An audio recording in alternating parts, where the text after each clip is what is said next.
Hot topic for content creators. I come up with a topic and I pitch it to other content creators out there. You can either leave a comment on a video talking about the hot topic, or you can go ahead and produce your own video. If you tag me in the video, then I can feature your video on the live stream, or I can bring up your comments on the live stream as well. The topic was, is AI, artificial intelligence that is, capable of creating art? That's question one. The second part of the topic was, I want to know what you guys think. What does it mean to separate the art from the artist? And can art become too far removed in this way, as far as it pertains to artificial intelligence? Because what we were talking about last week was how artificial intelligence is effectively a tool. That's what someone brought up, that artificial intelligence is effectively a tool, like a paintbrush is a tool to the painter. Now, I was arguing that it goes a little bit deeper than that, I think. It certainly affects artists, because now I brought up the application, the DALL-E application, and how that is effectively just making it so like people may not hire commissions anymore to do, like, say, like book covers and stuff like that, when they can just, why hire a commission when you're just going to have this AI tool that's effectively just going to create a cover for you, a book cover for you, and that be it. So it's like displacement.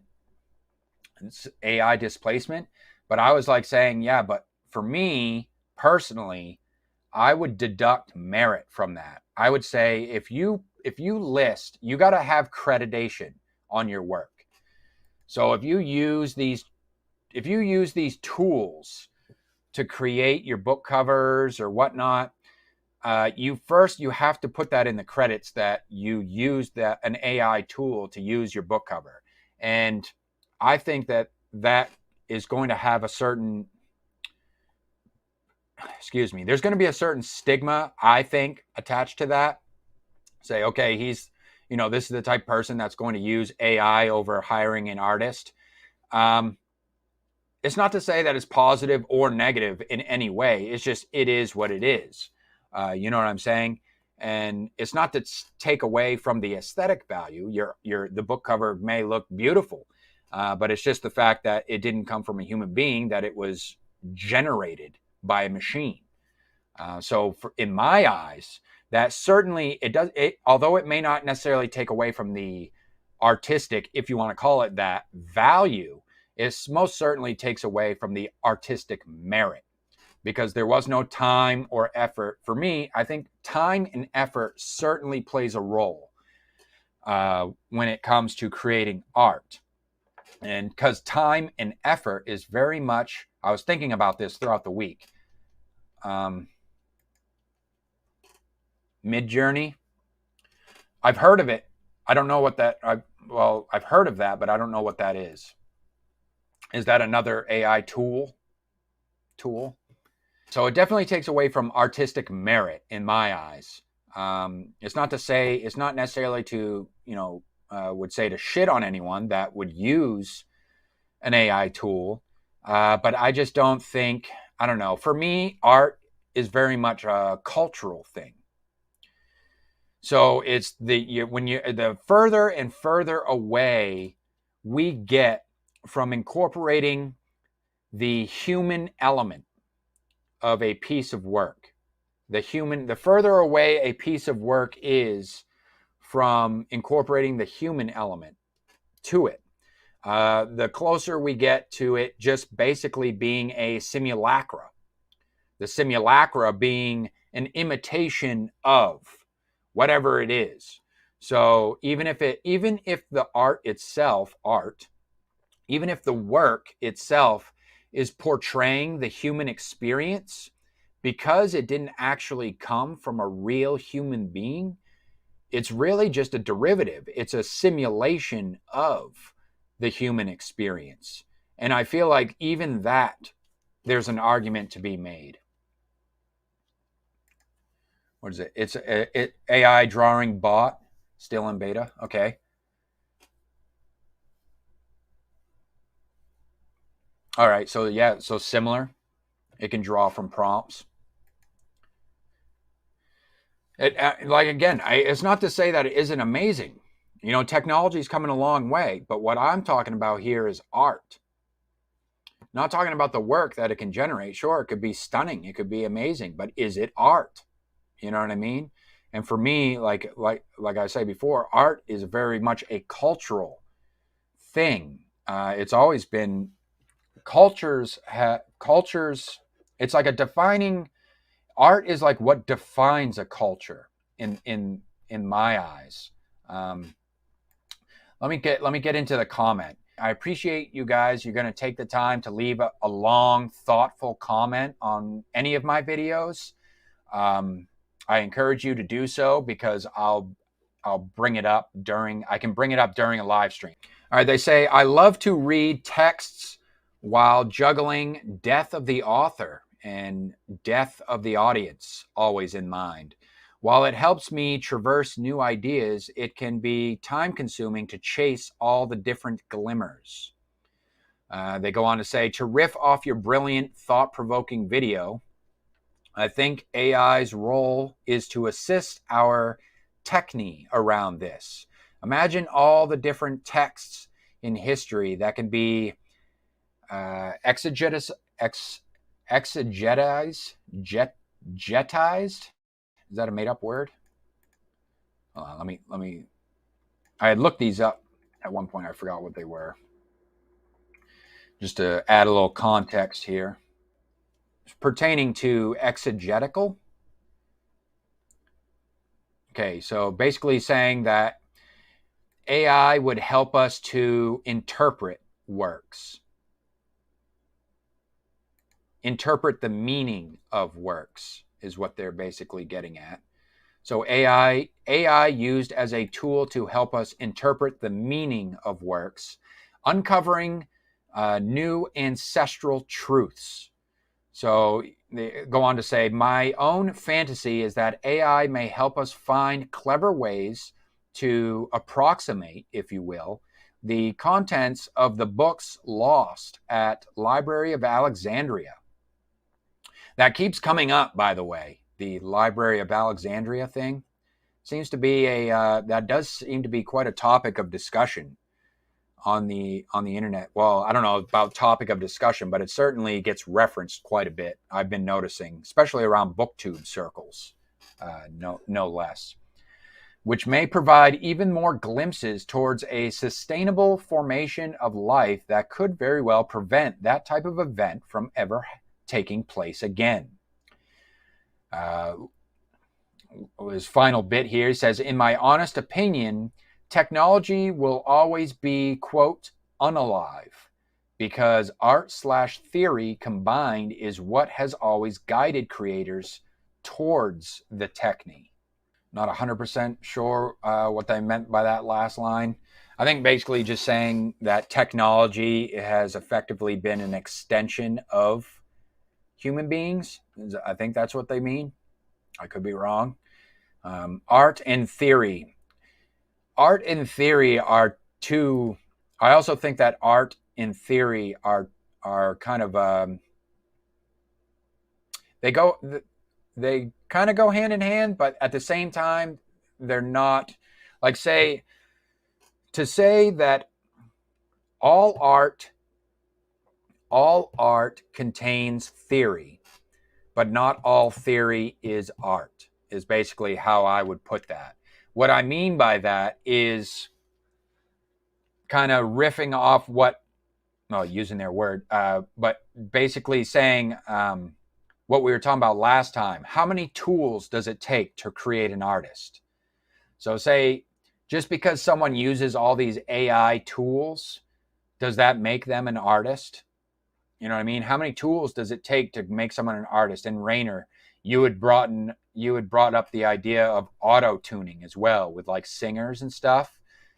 Is the singer an artist if they're utilizing auto tune for every single track on their album? You know what I mean? These are rhetorical questions, but this is where I say theory and art.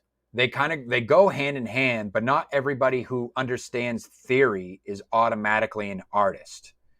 At least in my opinion. Like painters, because painting is just such an easy metaphor to use. I use painting a lot, even though I'm not a painter, but I do use it as a metaphor when describing art or art forms. You could teach someone theory when it comes to painting or drawing, for that matter.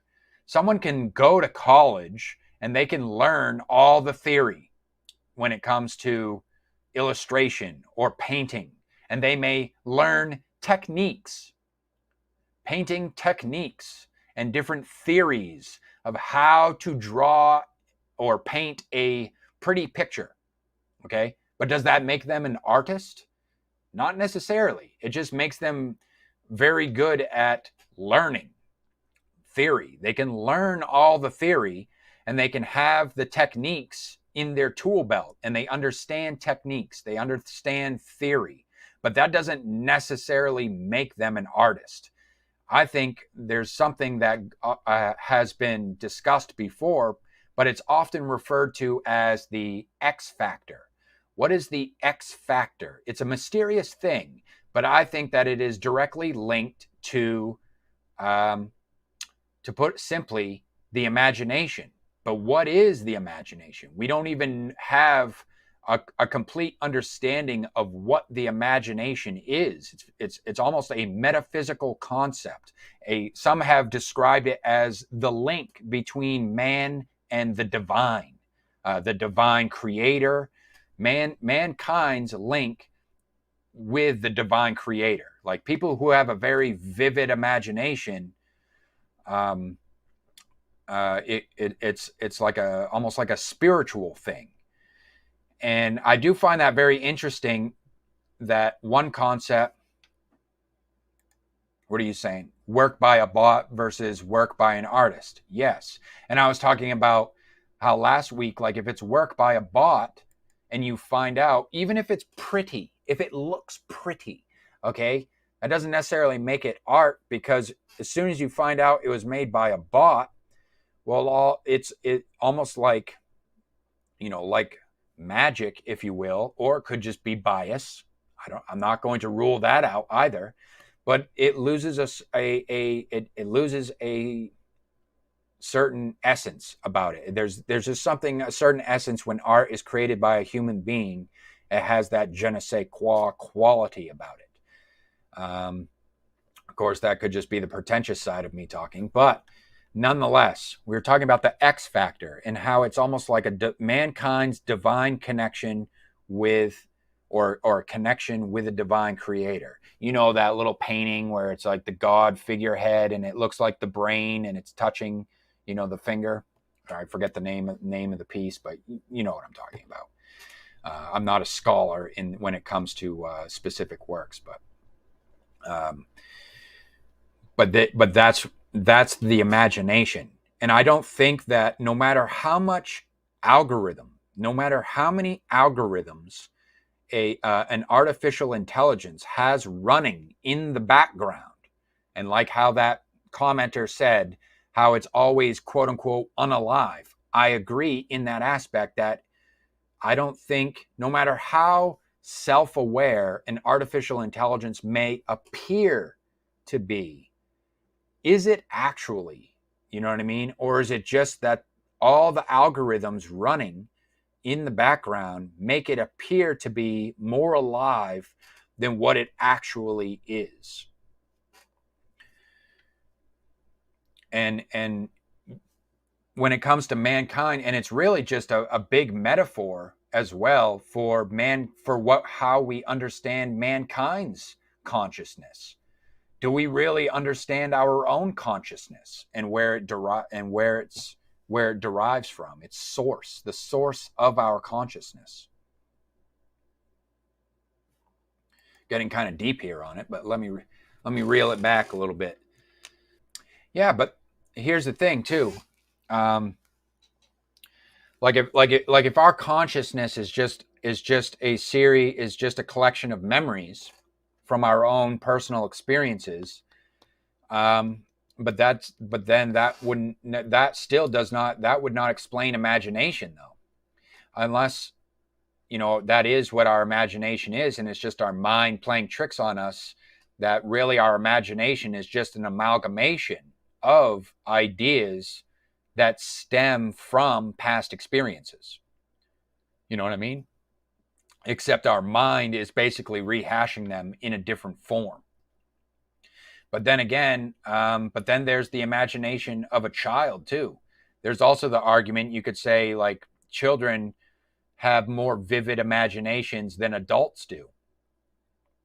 In some regard, maybe not necessarily when it comes to rationale and reasoning and dealing in logic, but just in terms of in a surrealist in a surreal type of sense, with coming up with different ideas in a more I don't know, off the wall, chaotic, or like seemingly out of nowhere, or from a divine source, if you will.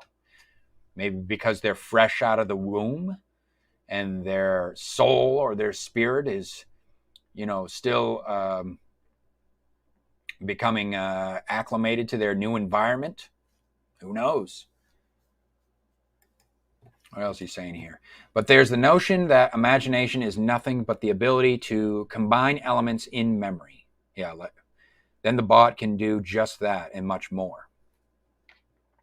All right. Well, you guys, this topic is going on. This isn't just a one and done. There's a lot to be talked about in terms of this topic. So if you guys want to make a video on your own YouTube channels, tag me in it, and I'll feature your video, and I'll react or respond to your video. Or if you just want to leave a comment on the topic, go ahead, leave a comment down below, and I will feature that in a future live stream. And I will probably be coming up with more hot topics in the future, but I feel like this one is a large enough topic, and these are ongoing. So anytime you have something new to say or bring to the table about this topic, because I think that this is a pretty deep topic. Even though I feel like I've said quite a bit, I still feel like I'm just scratching the surface of this. So there's still a lot to be discussed, and it is relevant for our times and into the future, as it will. I do think that it will be affecting, whether it be, you could talk about the effects of AI, whether it be economically, culturally, politically. You could take this in all different types of angles. You could look at this all different types of angles if you want.